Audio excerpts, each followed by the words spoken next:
Hola, buenos días. Hoy os voy a hablar de Chiron o Quirón, como lo decimos en español, que es un objeto muy interesante y también muy intrigante de nuestro sistema solar. Los resultados que voy a presentar están basados en un artículo que hemos mandado y está en proceso de revisión.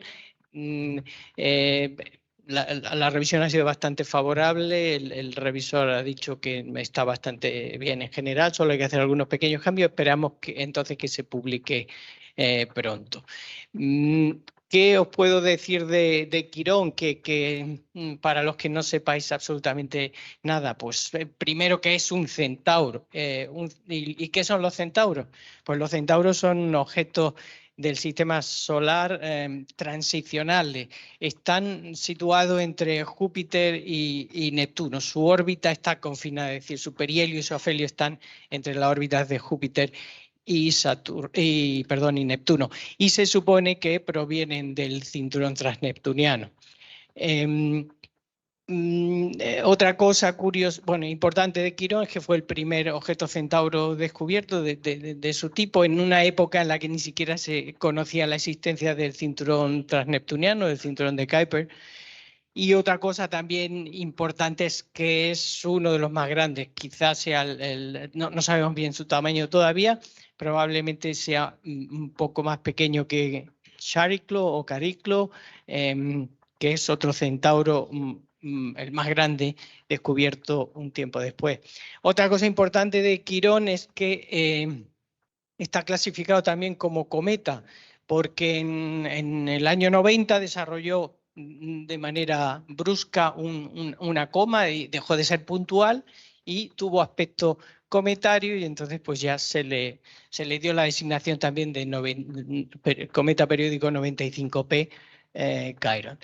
Y en 2015, un par de años después de que hiciéramos un descubrimiento mediante ocultación estelar de que el centauro Chariclo tiene un doble anillo separado por por un hueco estrecho de unos 10 kilómetros, pues propusimos que la fotometría muy rara que tiene Quirón y algunas cosas raras de ocultaciones estelares que había tenido, que había producido y que habían sido interpretados como jets o chorros que emanaban del núcleo, pues se explicaban mucho mejor con un anillo. Y bueno, pero esto ha sido bastante controvertido y aquí muestro la fotometría histórica esta que digo que es un poco rara, junto con nuestro modelo que explica grosso modo sobre todo las características, estas dos características muy extrañas, estos dos mínimos, pues se producen cuando el anillo está de canto. Es lo mismo que Saturno, pues cuando el anillo lo tenemos de canto sobre el observador, pues su brillo disminuye mucho y con el anillo se consigue claramente explicar esos dos, aparte de otros fenómenos de la ocultación. No obstante, en este modelo había que añadir una especie de estructura confinada que vaya desvaneciéndose con el tiempo de manera exponencial. Y esto también era un poco raro. En el momento pensábamos que era una la coma cometaria que se iba desvaneciendo. Ahora, como veréis, pensamos más bien que es un disco que se va desvaneciendo. Ahora vamos a ello. Bueno, desde 2015 estábamos buscando intentar observar ocultaciones, predecir ocultaciones estelares de Quirón para poder arrojar luz sobre esta historia del anillo y todas estas características que pudiera tener el material alrededor de Quirón. Pero como muchos de vosotros sabréis, predecir ocultaciones por objetos transneptunianos y centauros es muy difícil, por lo que ilustro aquí que es por el diámetro angular tan pequeño que tiene. Ahí os muestro algunos diámetros angulares de algunos objetos conocidos y de incluso una moneda de 1 euro vista a 140 kilómetros, pues eso es un diámetro de angular de unos 33 milisegundos de arco, mientras que la mayoría de los teneos tienen del orden de 10 milisegundos de arco y Quirón, en este caso, unos 15 milisegundos de arco. Entonces, predecir cuándo van a producir ocultación es muy difícil porque esos diámetros angulares son muy pequeños y son mucho menores que las incertidumbres que hay en el conocimiento de sus posiciones.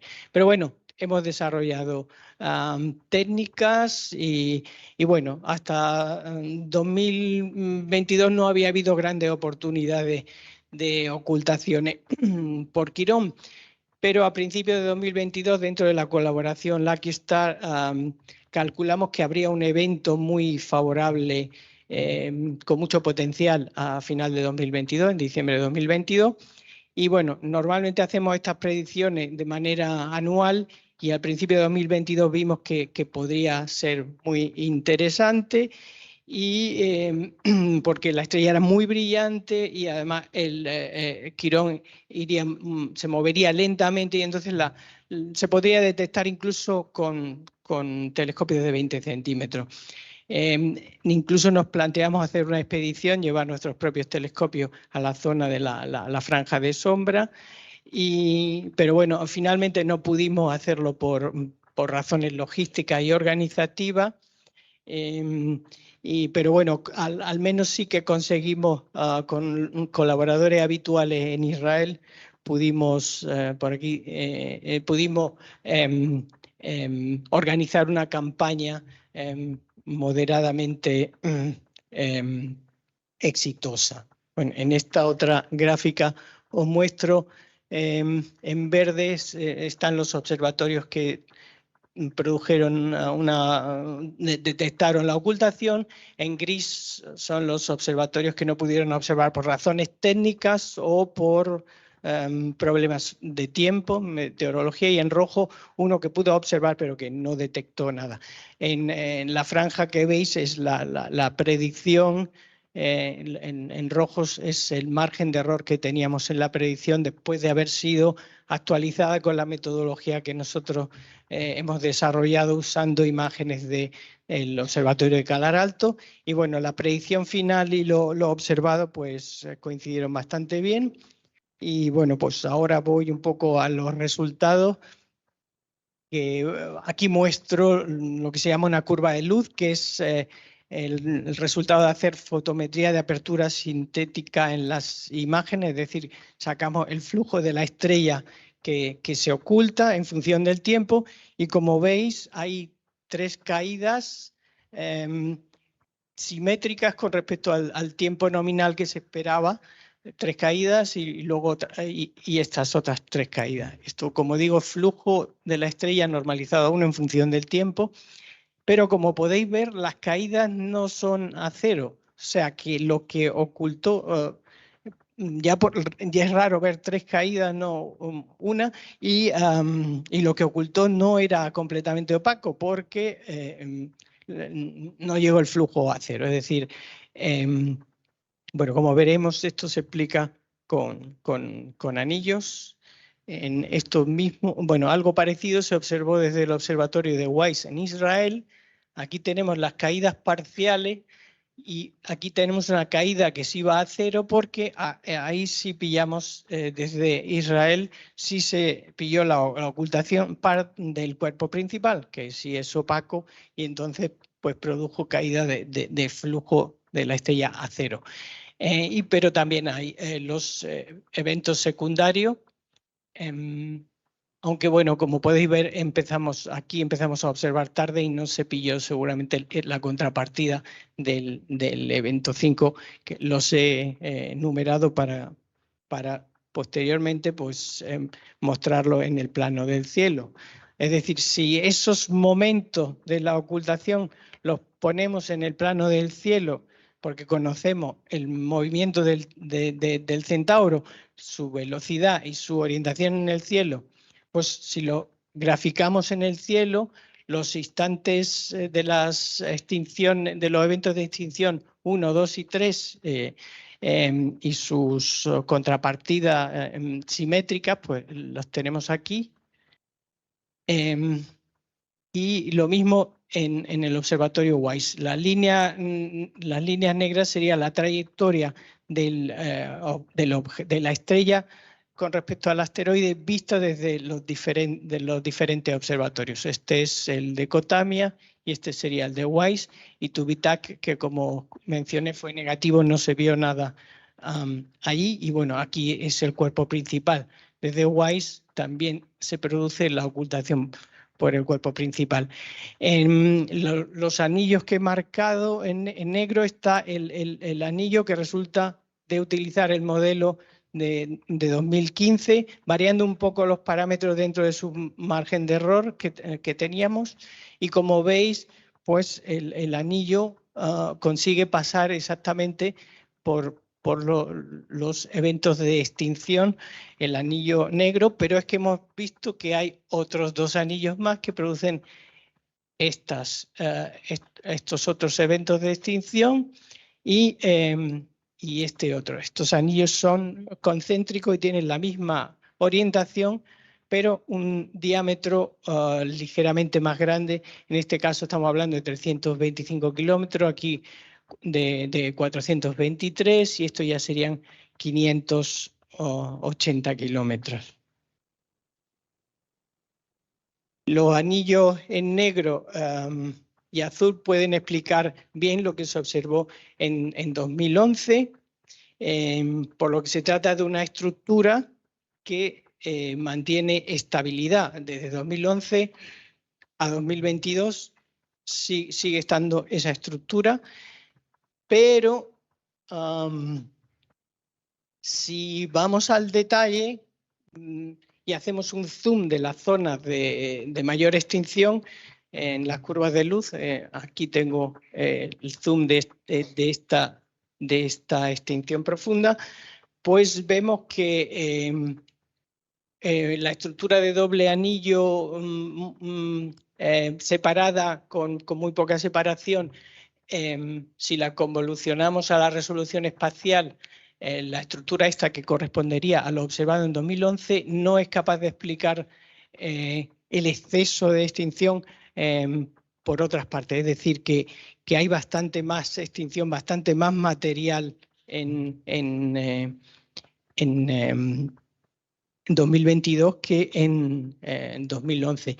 Y de hecho, bueno, fijaos que aquí, después de este evento de extinción, no llega a subir a cero, perdón, a 1 el flujo de la estrella, lo cual quiere decir que siempre hay una cierta cantidad de polvo o de partículas entre esos anillos. Por tanto, no es que tengamos un anillo, sino que realmente tenemos un disco con ciertas concentraciones de polvo exactamente en estas posiciones. Lo mismo os pasa en los datos de WISE, que con un modelo de un solo anillo y pues no es suficiente porque no se explica toda la extinción que se observa.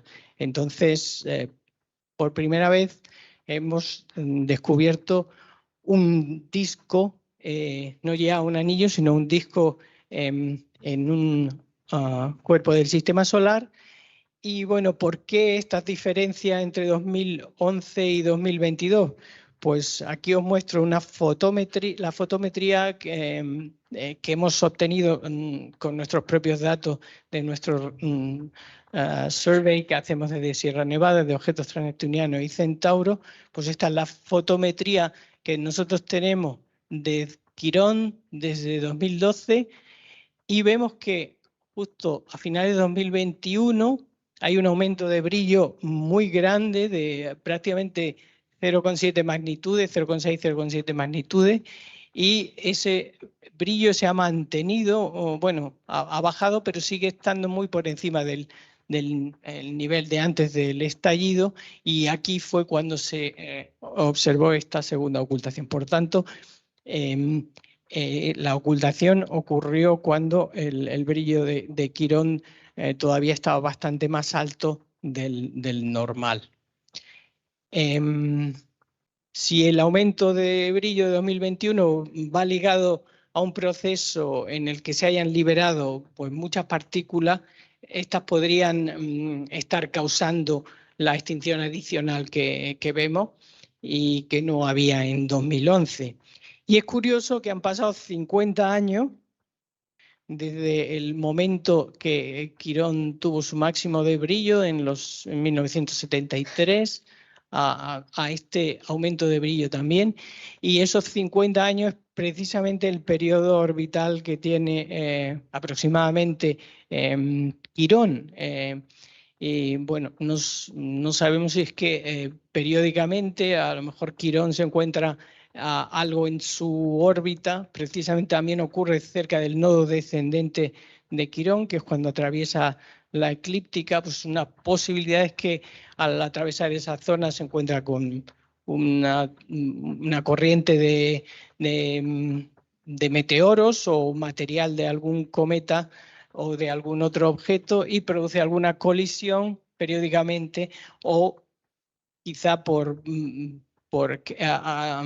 al pasar 50 años vuelve a tener una orientación igual en la que una zona activa con una zona muy volátil de repente produce sublimación. No sabemos qué, pero es curioso que haya ocurrido esto unos 50 años, desde unos 50 años, que es precisamente el periodo orbital. Y bueno, os voy a dejar aquí las conclusiones. Bueno, rápidamente, algo que no he mencionado, resulta que el anillo más denso está en la resonancia 3.1 de la rotación de Quirón con las partículas, es decir, las partículas del anillo giran en un tiempo que es exactamente 3 veces en el que, al revés, en un giro que que realizan las estrellas, las partículas alrededor de Quirón, Quirón mismo gira 3 veces. Esto lo hemos visto también en Cariclo, en Haumea y también en Quoark, donde hemos descubierto también un anillo que precisamente está fuera del límite de Roche, y aquí también una de estas estructuras de anillo está fuera del límite de Roche, que es un poco, al menos, extraño, ¿no? Y bueno, pues os dejo las conclusiones aquí. No sé si hay tiempo para preguntas o si me he pasado.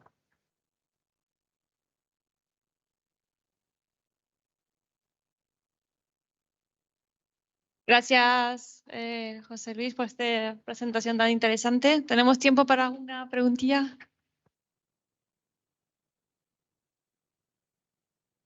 Enhorabuena, precioso el trabajo, realmente espectacular. Gracias. Y esto abre la vía que un día se vaya una misión para allá, porque hay que ver cómo es eso. ¿Qué te iba a decir? Oye, Sí, había una misión, Centaurus, y iba a pasar pero no la concedieron, liderada por Alan Stern, y una pena, porque yo iba de coinvestigador, pero no. Joder, es que es un bicho tan curioso. ¿Puedes ir a la curva general en el tiempo? La grande. ¿Esta? Ahí, Sí. Sí, ahí cuando añades los puntos de medida de 2010 a 2020, ¿te encajan bien en ese modelo? Sí, van casi perfecto. Y luego la desviación que tenéis entre el modelo y las medidas hay entre 90, esa zona. ¿Hay alguna explicación?